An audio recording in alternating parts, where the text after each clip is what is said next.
सावन भादों में भूलकर भी न खाएं ये 11 चीज़ें, जानिए इसके पीछे का आयुर्वेदिक और वैज्ञानिक सच। नमस्कार दोस्तों, स्वागत है आपका भावना अमृतवाणी में।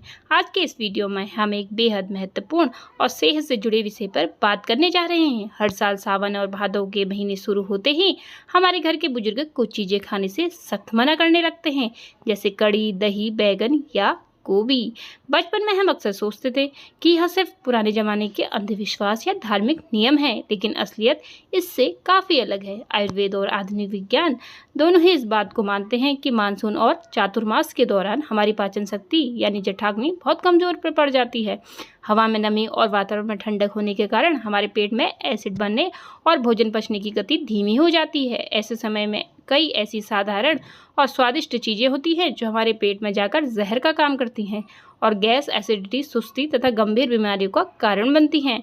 आज के इस वीडियो में हम उन्हीं 11 चीज़ों के बारे में विस्तार से जानेंगे जिन्हें चौमासे में खाने से आपकी पूरी तरह से बचना चाहिए, और यह भी जानेंगे कि इनकी जगह आपको क्या खाना चाहिए ताकि आप पूरे मौसम में एकदम स्वस्थ और ऊर्जावान बने रहें। नंबर फर्स्ट, कड़ी। बारिश के मौसम में गर्मा गर्म कड़ी चावल खाना लगभग हर किसी को पसंद होता है, लेकिन क्या आप जानते हैं कि सावन और भादों के महीने में कड़ी से दूरी बनाने की सलाह सबसे पहले क्यों दी जाती है? तो चलिए आइए जानते हैं इसके बारे में। कड़ी बनाने का मुख्य आधार खट्टी छाछ या दही होता है और इसमें बेसन मिलाया जाता है जो पचने में बहुत भारी होता है। चौमासे के दिनों में जब हमारे पेट की पाचन शक्ति पहले से ही सुस्त होती है, तब कड़ी का यह कॉम्बिनेशन आंतों पर बहुत भारी पड़ सकता है। इसे खाते ही पेट में भारीपन, भयंकर गैस, एसिडिटी और ब्लोटिंग जैसी समस्याएं बहुत तेजी से पैदा होती लगती हैं। आयुर्वेद के अनुसार इस मौसम में खट्टा और भारी खाना शरीर में वात और कफ दोष का संतुलन बिगाड़ देता है। इसलिए इस मौसम में कड़ी का मोह छोड़कर मूंग दाल का हल्का सूप या ताज़ी सब्जियों का रस पीना आपकी सेहत के लिए सबसे उत्तम फैसला रहेगा। अब आते हैं नंबर 2, दही। भाद्रपद यानी भादों के पूरे महीने में दही का सेवन करने से बचने की सख्त हिदायत दी जाती है। आयुर्वेद के अनुसार इस मौसम में वातावरण में नमी ज़्यादा होती है, जिससे दही खाने पर शरीर में कफ और वात दोष तेजी से बढ़ने लगता है। इसके कारण गले में खरांश, सर्दी जुकाम, अस्थमा और जोड़ों में दर्द व जकड़न जैसी समस्याएं होने की संभावना भी बढ़ जाती है। साथ ही नमी वाले मौसम में दही में हानिकारक बैक्टीरिया बहुत तेज़ी से पनपते हैं जो पेट में इन्फेक्शन का कारण बनते हैं। अगर भादों में दही का सेवन किया जाए तो यह जठराग्नि को बुझा देता है, जिससे खाना पचाने के बजाय पेट में सड़ने लगता है। यदि दही खाना बेहद ज़रूरी हो तो इसे केवल दोपहर के समय ही लें और इसमें थोड़ा सा भुना हुआ जीरा या सेंधा नमक मिलाकर ही खाएं। नंबर 3, दूध। सावन के महीने में दूध का सेवन कम करने या इससे परहेज करने की परंपरा सदियों से चली आ रही है। इसके पीछे एक वैज्ञानिक कारण छिपा है। बारिश के मौसम में गाय भैंस जो हरा चारा चरती हैं, उस चारे में कई तरह के छोटे छोटे कीड़े और नमी वाले जीवाणु पैदा होते हैं। इसका सीधा असर दूध की गुणवत्ता पर पड़ता है।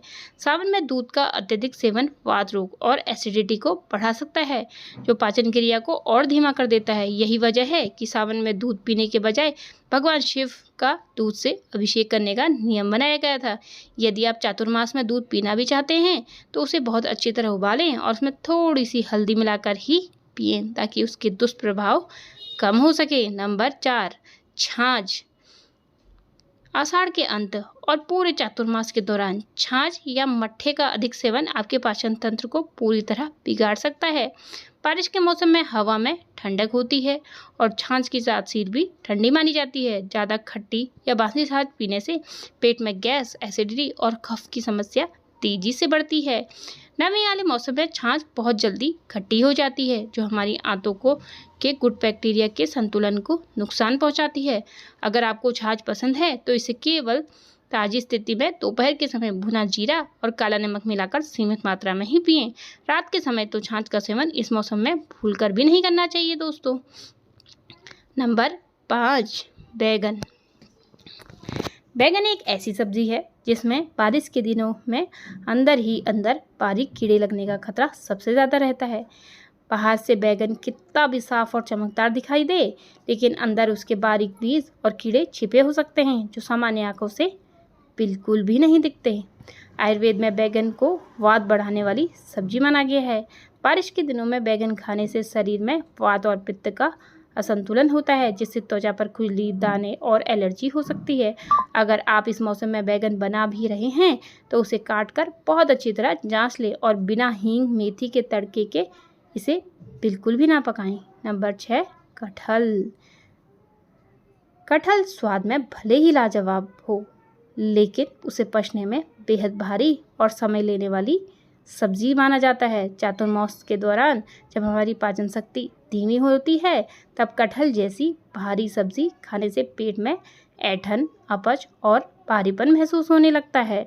तो कटहल में फाइबर और स्टार्च की मात्रा बहुत ज़्यादा होती है, जिसे कमज़ोर पाचन के दौरान पचाना आंतों के लिए किसी चुनौती से कम नहीं होता।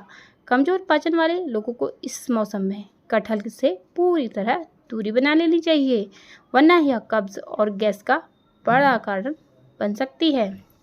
अब आते हैं नंबर 7 पर, उड़द की दाल। उड़द की दाल बहुत पौष्टिक होती है, लेकिन यह सभी दालों में पचने में सबसे भारी मानी जाती है।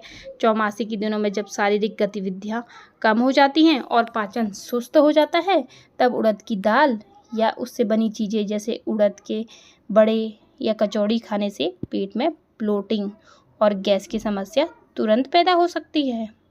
और इससे आयुर्वेद के अनुसार चौमासे में उड़द की दाल का सेवन जोड़ों के दर्द और यूरिक एसिड की समस्या को बढ़ा सकता है। इसलिए इस मौसम में उड़द की जगह मूंग की हल्की और सुपाच्य दाल का सेवन ही करना चाहिए। अब आते हैं नंबर 8 पर, इमली और अत्यधिक खट्टे पदार्थ। चातुर्मास में बहुत अधिक खट्टी चीज़ें जैसे इमली, अमचूर या सिरके का सेवन करने से बचना चाहिए। अत्यधिक खट्टा खाने से शरीर में वात और पित्त का संतुलन बिगड़ता है, जिससे जोड़ों में दर्द, त्वचा संबंधी समस्याएं होने लगती हैं।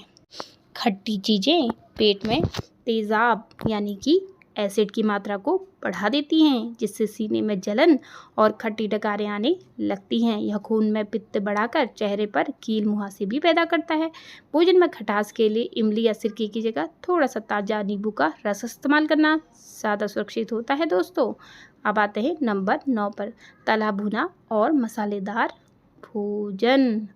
बारिश के सुहाने मौसम में गर्मा गर्म पकौड़े और समोसे खाने की इच्छा सभी की होती है, लेकिन अत्यधिक तला भुना खाना इस मौसम में आपकी सेहत का सबसे बड़ा दुश्मन माना जाता है। अत्यधिक तेल और भारी मसालों से बना खाना पचने में बहुत समय लेता है और लीवर पर अतिरिक्त दबाव भी डालता है।